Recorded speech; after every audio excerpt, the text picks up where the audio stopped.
Hello मेरी YouTube family, आप सभी का स्वागत है मेरी YouTube channel Anita Singh official में। सभी को राधे राधे। मैं हाथ जोड़ करके सभी से नमस्कार करती हूँ। जो मेरे से छोटे हैं उनको मेरी तरफ से प्यार, और जो मेरे से बड़े हैं उनको मैं प्रणाम करती हूँ। मैंने कभी ब्लॉगिंग नहीं की है और मैं ब्लॉगिंग के बारे में कुछ भी नहीं जानती हूँ। मुझे नहीं पता कि ब्लॉगिंग कैसे की जाती है और कैसे किससे बात किया जाता है। लेकिन मैं बैठी थी ना, तो मैं आपको बताऊं कि जब भी मेरे पापा की मुझे बहुत याद आती है ना, तो मैं पहले अपने पापा से बहुत बात करती थी।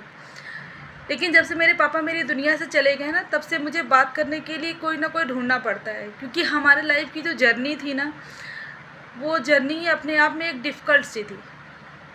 प्यार क्या होता है, परिवार क्या होता है, हम लोग इनसे सबसे ना बहुत दूर थे, क्योंकि हम लोगों को कभी परिवार का प्यार क्या होता है ये कभी मिला ही नहीं, कि फैमिली और परिवार होता ही क्या है। हमारी फैमिली में सिर्फ मैं थी, मेरी बहन थी और मेरा एक भाई है।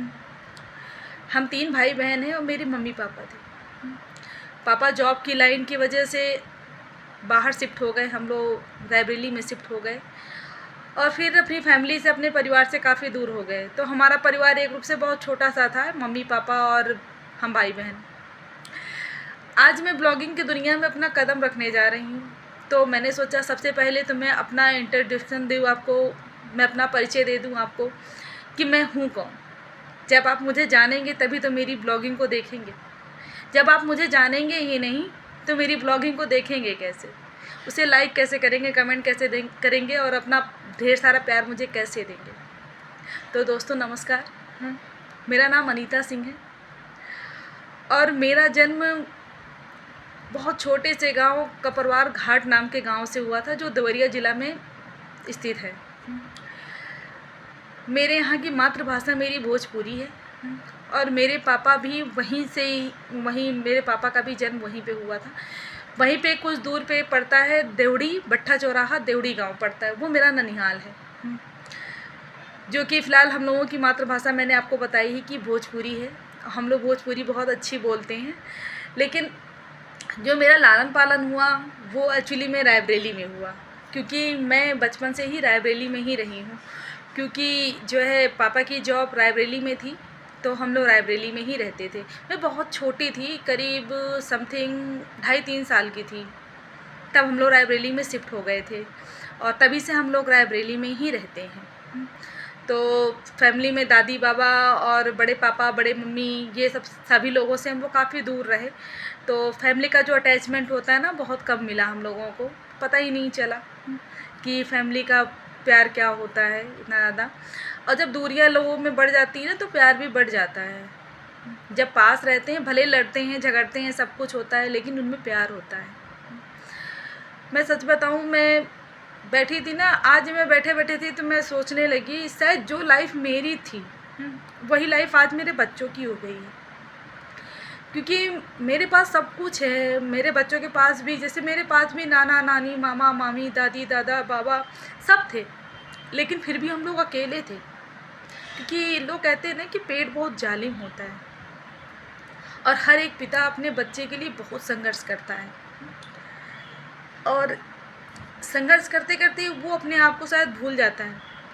हम लोग के साथ साथ शायद हो सकता है मेरे पापा भी अपने मम्मी पापा, अपने भाई, अपने भाभी सबको मिस करते होंगे, लेकिन वो अपने बच्चों का पेट पालने के लिए अपने मम्मी पापा से, अपने भाई से सबसे दूर हो गए थे।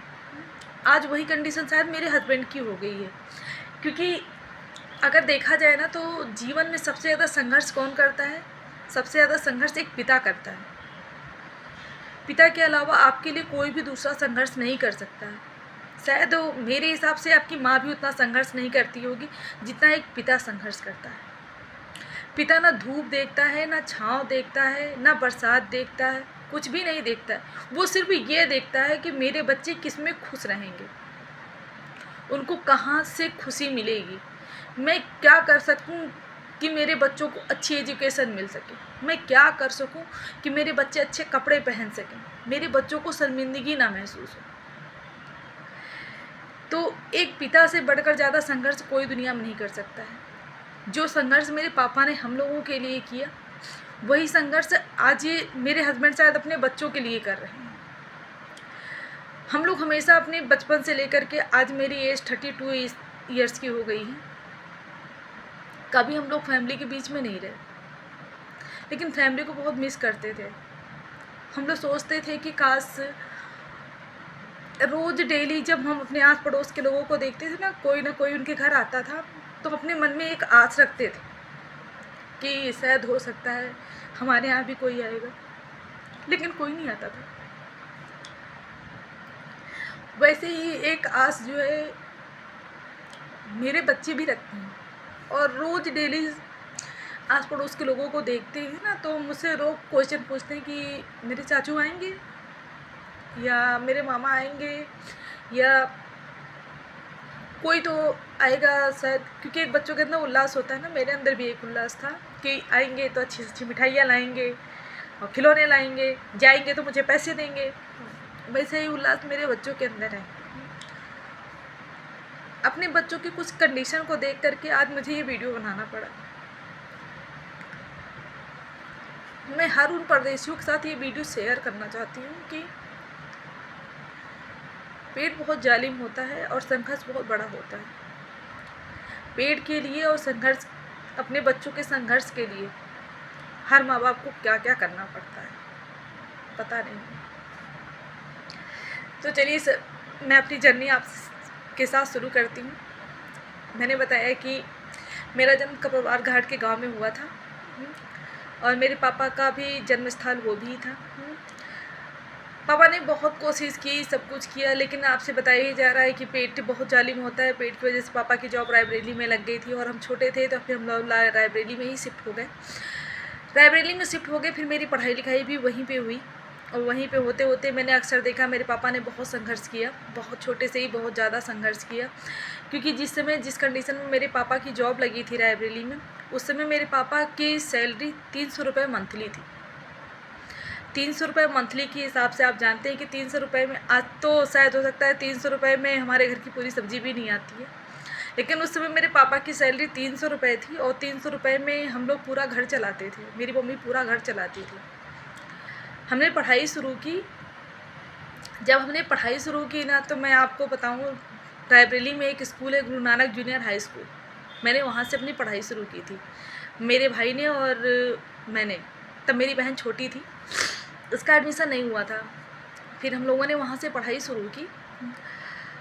मैं आपको बताऊँ कि उस समय हमारी कंडीशन ऐसी थी, मेरी फैमिली एक मिडिल होती है, बहुत ज़्यादा मिडिल क्लास के थे हम लोग।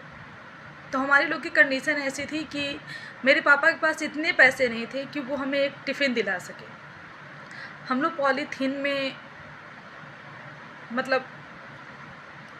में लेकर के जाते थे लंच बॉक्स, और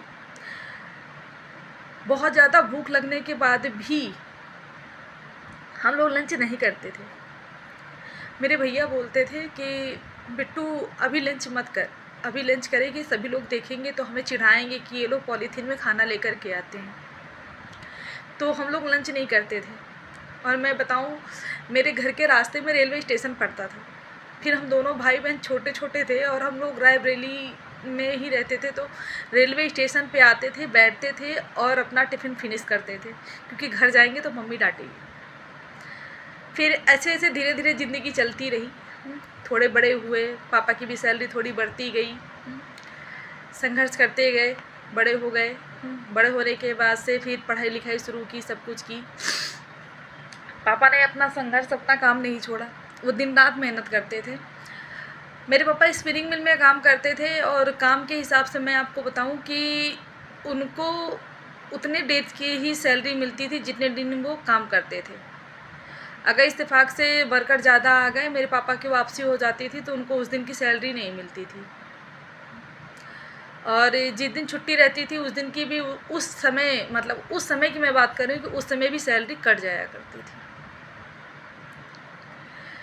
फ़िलहाल बस आज इतना ही बताऊँगी, बाकी आगे की जर्नी मैं कल आप लोगों से ज़रूर शेयर करूँगी। मेरी जर्नी अभी बहुत ज़्यादा लंबी है, और मेरी जर्नी में बहुत सारे उतार चढ़ाव हैं, जो मैं सब आप लोगों के साथ शेयर करूँगी। ठीक, मेरी इस वीडियो को प्यार देना, लाइक देना, कमेंट करना। मुझसे कोई भूल चूक हुई हो तो क्षमा करना। नमस्कार।